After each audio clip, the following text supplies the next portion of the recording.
दुर्गाम्बिकायाः ध्वज आरोहण मुहूर्त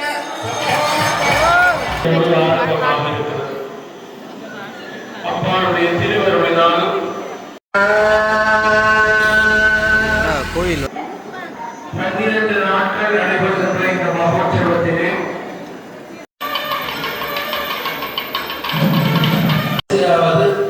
ஒவ்வொருவரும் கொடுங்கள் பெரிய புண்ணியம் என்ற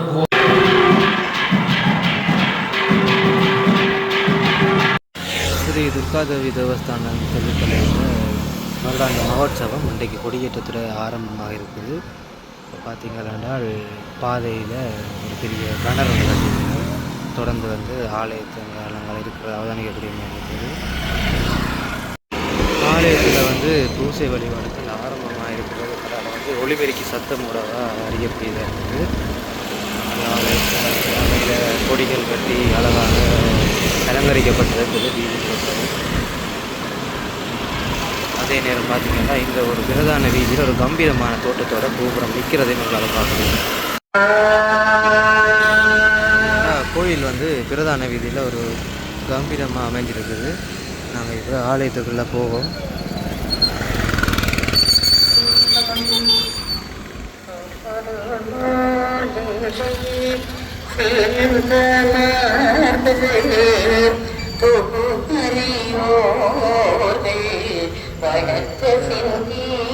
கோபுர வாசலால்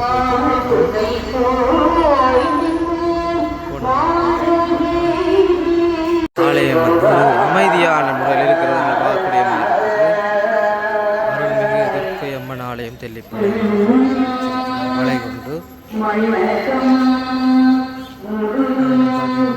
ஆலய வளாகத்துக்குள்ளேயே ஒரு அறநெறி பாடசாலை ஒன்று இருக்கிறது பார்க்கக்கூடிய மாதிரி இருக்குது.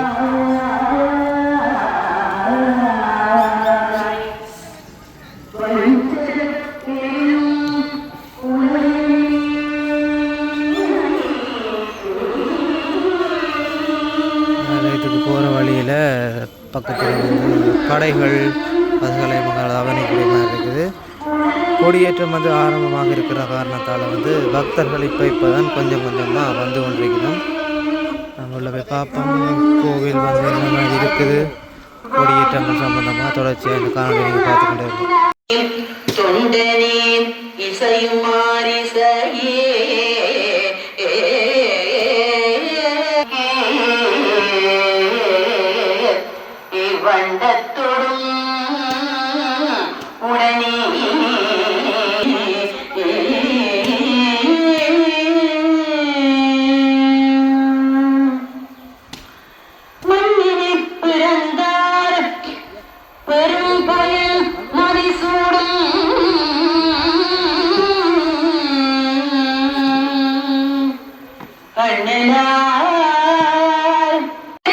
கோயில் வளாகத்துக்கு அடியார்கள் வந்தவுடனே கற்பூரம் போட்டு கும்பிட்டு தங்களோட துன்பங்கள் எல்லாம் உடையணும் என்று வேண்டிக் கொண்டு தேர்ந்த உடைக்கிற வளமையாக இருக்குது. பெரும்பாலான கோயில்களை நாங்கள் பார்க்கலாம்.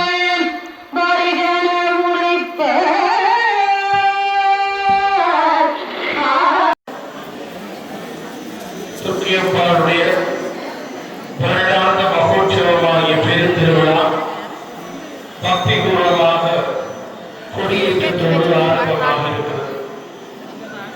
அம்மாளுடைய திருவருளினாலும் சரியாக 10 மணிக்கு கொடியேற்றப்பட்டு இப்பொழுது ஸ்தம்ப அபிஷேகங்கள் நடைபெற்று அம்பாள் விநாயகர் பெருமான், முருகன் பெருமான், சண்டேஸ்வரியோடு வீதியில் வருகின்ற நிகழ்ச்சி இடம்பெற இருக்கிறது.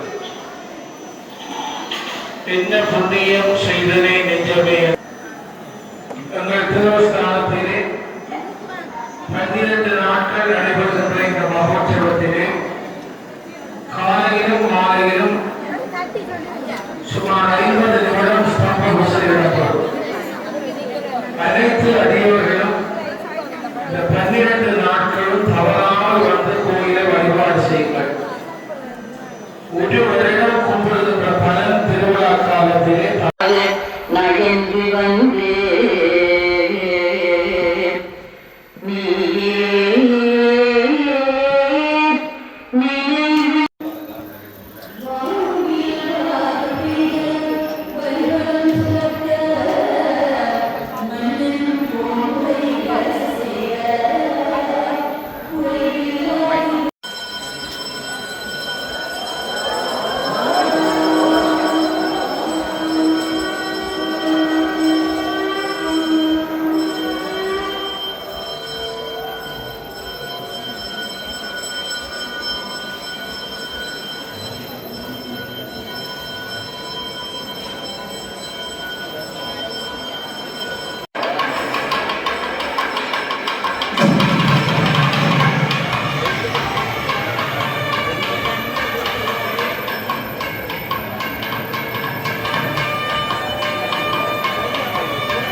வடை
இருந்து இன்று உலகம் போட்டிருந்த கோயிலாக மாற்றம் பெற்றிருக்கிறது. எங்கள் தேவஸ்தானத்தினுடைய தர்மகர்த்தாக்கள், எங்கள் தேவஸ்தானத்தினுடைய நிர்வாகத்தில் இருந்த பெரியவர்கள், உலகம் அறிய இந்த கோயிலை ஆற்றப்படுத்திய அன்னை சிவத்தமிழ் செல்வி தங்கம்மா அப்பாவுடைய அம்மையார் மற்றும் இந்த ஆலயத்தினுடைய சிவாச்சாரியர்களாக இருந்து பணி செய்தவர்கள் எல்லோருடைய ஆசையினாலும் இன்று அம்பாளுடைய சன்னிதானம் 5 கோபுரங்களோடு எல்லா சிறப்புகளோடும் காட்சியளிக்கிறது. இந்த அழகான கொடித்தம்பத்தை பார்க்கிறீர்கள். இந்த நாட்டிலே இப்படி ஒரு கொடித்தம்பம் கும்பகோணத்திலே தங்க முலாம் பூசி உருவாக்கப்பட்டு இங்கே கொண்டு வந்து பொருத்தப்பட்டு கடந்த கும்பாபிஷேகம் தொடக்கம் இங்கே கொடியேற்றம் இந்த தங்க ஸ்தம்பத்திலே நடைபெற்றுக் கொண்டிருக்கிறது. இந்த தெய்வ திருவருள்தான் சொல்ல வேண்டும். அவ்வாறு எதை கேட்டாலும் அதை கொண்டு வந்து பூர்த்தி செய்கிறார். இந்த ஆண்டு ஆணி உத்திர நாளிலே 167 அடி நீளமான பிரம்மாண்டமான அன்னசத்திர மண்டபம் கட்டப்பட்டிருக்கிறது. 12 நாட்களும் சகல அடியவர்களும் அன்னதானத்திலே பங்கு பெற்றுவதற்கு எல்லா ஒழுங்கும் செய்யப்பட்டிருக்கிறது. சரியான 11:30 அன்னதானம் தன்பாட்டிலே அங்கே தொடங்கும். சகல அடியவர்களும் நீங்கள் அன்னதானத்திலே பங்கு பெற்ற வேண்டும். ஒருவரும் சாப்பிடவில்லை என்று போக வேண்டிய அவசியம் இல்லை. பிரமாண்டமான மண்டபம் அம்பாளுடைய திருவருளினாலும் அடியவர்களாகிய நீங்கள் தந்த காணிக்கையாலும் உருவாக்கப்பட்டிருக்கிறது. 6 பாகங்கள் வைக்கப்பட்டிருக்கிறது. இந்த திருமுறை புத்தகங்கள் அத்தனைக்கும் ஒரு குடும்பத்தவர்கள் நிதி தந்து நமக்கு உதவி இருக்கிறார்கள். 8 லட்சத்துக்கு மேல் முடிகிறது. 1000 ஒரே ஒரு கோயில் 12 திருமுறையை அச்சிட்டிருக்கிறது என்றால் அது தெளிவுபடுத்துக்கு அறிவி தேவஸ்தானம் தான்.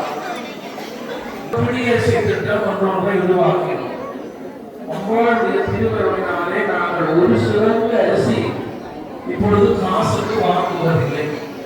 பக்தர்களை கொண்டு வந்து முன்னாலே வைத்திருக்கிற பாத்திரத்திலே அரிசியை நிரப்புகிறார்கள். எல்லாரும் ஒரு வீட்டிலே இருந்து ஒரு புதிய அரிசி கொண்டு வந்து போடுங்க. அது மகா புண்ணியம். தானங்களிலே சிறந்தது அன்னதானம். அதுவும் முகம் தெரியாதவர்களுக்கு சோறு கொடுப்பது பெரிய தானம். எனவே சென்ற ஆவணி மாதம் உங்களுடைய தேவஸ்தானத்திலே இந்த குடியரசு திட்டத்தை கொண்டு வந்து ஒரு வருஷம் எங்கள் தேவஸ்தானம் அரிசி பணம் கொடுத்து வாங்கவில்லை. பட்டக்கிழப்பிலே கண்ணியதாக அறிவித்தால் அவர்கள் எந்த நாள் வந்தாலும் அவர்களுக்கு அன்னதானம் நடைபெறுகிறது. எனவே அம்பாள் ஒரு குறையும் இல்லாமல் எதை கேட்கிறோமோ அத்தனையே கொண்டு வந்து சேர்க்கிறார். எனவே அடியார்களே, அந்த தாயிடம் நீங்கள் எல்லாரும் மன்றாடி கும்பிட்டு கேளுங்கள். இல்லை என்று சொல்லாமல் தருகின்ற தாய், இறக்கப்படுகின்ற தாய், தில்லிமா நகரிலே வீட்டிலிருந்து எல்லாரையும் காக்கிறார். இந்த கோவிலுடைய திருவருள் சிவாச்சாரியர்கள் மிக பயபக்தியாக கடமையாற்றுகிறார்கள். எங்கள் பணியாளர்கள் கடமையாற்றுகிறார்கள். எங்கள் தொண்டு பணியை பெண்கள் தொண்டு சபை தெல்லிப்படை இளைஞர் சங்கம் மகளிர் இல்ல பிள்ளைகள் எல்லோரும் தொண்டு பணியாற்றுகிறார்கள். எனவே இந்த ஆலயம் புனிதமாக இருப்பதற்கும் தெய்வீகமாக இங்கே தம்ப பூசையிலே பயன்படுத்தப்பட்ட பால் அவ்வளவு அங்கே காய்ச்ச கொடுக்கப்பட்டிருக்கிறது. அடியவர்களுக்கு கொடுப்பதற்கு அங்கே கொண்டு போய் தயிர் வைக்கப்பட்டு எத்தனையோ நாடுகளிலே தண்ணீர் தட்டுப்பாடு ஏற்பட்டுவிட்டது. இங்கேயும் விஞ்ஞானிகளும் எச்சரிக்கை செய்கிறார்கள். இந்த மண்ணிலே தண்ணிக்கு தட்டுப்பாடு விரைவிலே வரலாம். கங்கை என்றாலே அன்னை தான். கங்கை, யமுனை, கோதாவரி, பவானி, நர்மதா, காவேரி, எத்தனை நதிகள் இருந்தாலும் அத்தனைக்கும் அன்னை பராசக்தியினுடைய பெயர்கள் தான். எனவே எல்லாருக்கும் தண்ணீர் கிடைக்க வேண்டும், கும்பிடுங்கள். எல்லாரையும் தெய்வம் காப்பாற்ற வேண்டும், கும்பிடுங்கள். இதையும் வீண் விரயமாக்காதீர்கள். தண்ணீரை வீண்விரயமாக்காதீர்கள், ஒரு நாளும் சாப்பாட்டை கொட்டாதீர்கள். அது எங்களுக்கு இப்பொழுது இருக்கிறார்கள். யார் உணவை கொட்டுகிறார்களோ அவர்கள் ஏதோ ஒரு புறப்படுத்து உணவுக்கு அலைவார்கள். எத்தனையோ நாடுகளில் ஒருவேளை உணவுக்கு வழி இல்லாமல் குழந்தைகள் இருக்கிறார்கள். அதனாலே கடவுள் தந்ததை தொட்டு கும்பிட்டு விட்டு சாப்பிடுங்கள், கொட்டாதீர்கள். எங்கள் மண் விடிய வேண்டும் என்றால் அருள் வளம் வேண்டும், பொருள் வளமும் வேண்டும்.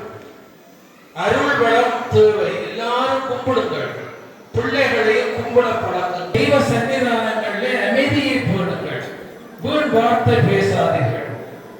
இந்த உலகத்தை ஆளுகின்ற பராசக்தி இங்கே குடிக்கொண்டிருக்கிறாள். அவளை கடவுளை கும்பிட்டு எத்தனை லட்சம் பேர் இந்த மண்ணிலே வாழ வேண்டிய வயதிலே இந்த மண்ணுக்காக உயிரையே கொடுத்து விட்டார்கள்.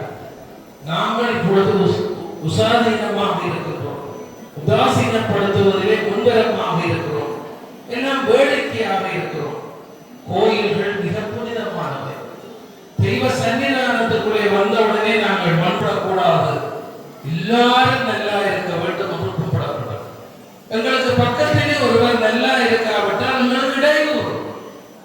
எல்லாரும் செழிப்பாக இருந்து விட்டால் கஷ்டம் இல்லை. எல்லாருக்கும் படிப்பு போய் சேர வேண்டும், எல்லாருக்கும் உணவு கிடைக்க வேண்டும், எல்லாரும் மங்களகரமாக வாழ வேண்டும். அப்படி கூப்பிடுங்கள், எல்லோரும் நல்லா இருக்க வேண்டும் என்று கூப்பிடுங்கள். இதைத்தான் மகான்கள், ஞானிகள், அனுபூதிமான்கள் இந்த உலகத்துக்கு சொல்லிவிட்டு போயிருக்கிறார்கள்.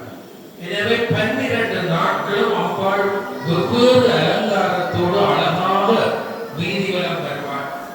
வேலைக்கு போகிறவர்கள் மாலை திருவிழாவுக்கு பிள்ளைகளை கூட்டிக் கொண்டு வாருங்கள். இங்கே திருமுறை திருவிழா இருக்கின்றது, திருமுறையோடு வீதி வலம் வருவது. அன்றைய தினம் உங்களுடைய குழந்தைகளை எல்லாம் நாயன்மார்களாக அலங்கரித்து கொண்டு வந்து வீதியிலே விடுங்கள். திருமுறை திருவிழா யாருடைய பிள்ளை என்றாலும் உங்களுடைய குழந்தைகளை அலங்காரம் செய்து அருளாளர் போல கொண்டு வந்து விடுங்கள். முப்பெரும் தேவியர் விழா இருக்கின்றது. உங்களுடைய பிள்ளைகளை சரஸ்வதியாக, லட்சுமியாக, துர்க்கியாக அலங்காரம் செய்து கொண்டு வந்து வீதியை விடுங்கள். சின்ன வயதிலேயே அவர்களை தெய்வங்களோடு இணைப்பதற்கு முயற்சி செய்யுங்கள். எனவே இந்த திருவிழாக்களை தவற விடாதீர்கள். ஒவ்வொரு நாளும் வித்தியாசமாக நடைபெறுகின்ற இந்த விழாக்களிலே கூட்டம் கூட்டமாக பெருந்திரளாக வர வேண்டும். இன்றைக்கு வேடிக்கை நிகழ்ச்சிகளுக்கு கூட்டம் கூட்டமாக போய் கொண்டி அடிக்கிறார்கள். தெய்வத்தை தேடுவதற்கு ஆயத்தமாகுங்கள், அருளை பெருக்குவதற்கு ஆயத்தமாகுங்கள். பொருள் நிறைய இருந்தாலும் அருள் இல்லை என்றால் அனுபவிக்க முடியாது. எனவேதான் உங்கள் எல்லாரையும் பார்த்து கேட்பது, வளங்களுடன் நீங்கள் இருக்க வேண்டும், ஒன்றையும் வீணாக்காதீர்கள், அருளை சேருங்கள். சேமிப்பிலே பணம் மட்டுமல்ல, அதை மிக பக்குவமாக வளர்த்துக் கொள்ளுங்கள். இந்த நாட்டிலே இன்றைக்கு எத்தனை கஷ்டம். குழந்தைகள், இளைய தலைமுறை பற்றி ஏக்கம் இருக்கின்றது. அந்த பிள்ளைகளை ஆன்மீகம் சார்ந்தவர்களாக வளர்த்தெடுங்கள். எனவே எல்லாம் ஸ்ரீ துர்காதேவியினுடைய முதல் நாள் கொடியேற்றத்திலே கூடியிருக்கின்ற பக்தர்களே, அம்பாள் ஒரு குறையும் விட மாட்டாள், எல்லாரையும் காப்பாற்றுவாள். அழுது மன்றாடி கும்பிடுங்கள், கேட்டதெல்லாம் தருவாள். அவள் இந்த தெல்லிமா நகரிலே வீட்டிலிருந்து எவர் கண்ணீரோடு வந்தாலும் அவளுக்கு பதில் சொல்லி கவலைப்படாமல் அனுப்புவாள். எத்தனை பேர் குழந்தை செல்வம் கேட்டு குழந்தைகளை கொண்டு வந்து கிடத்துகிறார்கள். எத்தனை பேர் தாலி வேடம் கேட்டு பொட்டு தாலி செய்து அம்பாளுக்கு தினமும் சாத்துகிறார்கள். ஒரு வருஷத்துக்குள்ளே கணவனோடு வந்து நேர்த்தியை நிறைவேற்றுகிறார்கள். நோய்களை விரட்டுகின்ற தாயிடம் வந்து முறையிடுகிறார்கள். எல்லாரும் இந்த தாயினுடைய அற்புதத்தை அனுபவித்து வந்து சொல்லுவார்கள், என்ன அதிசயம்.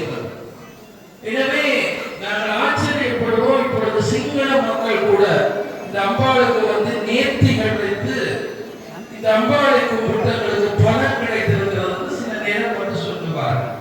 அந்த அளவுக்கு அனைத்து அடியவர்களும் அன்ன சத்திரத்துக்கு சென்று அன்னதானத்திலே பங்கு பெற்ற வேண்டும். இங்கே ஒவ்வொருவரும் கொடுங்கள், அது பெரிய புண்ணியம் கோரி எல்லோரும் இன்பற்று வாழ எல்லாம் தந்தை சரி துர்காதேவியை பிரார்த்தித்து அமைகிறேன். நன்றி வணக்கம்.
இந்த ஆலயத்தில் அமைக்கப்பட்டிருக்கிற மிக பிரம்மாண்டமான துர்காதேவி அன்னச்சத்திரம் பார்த்தீங்கன்றால் இது ஒரு மிகப்பெரிய அளவில் பொருட்செலவில் கட்டியிருக்கணும்.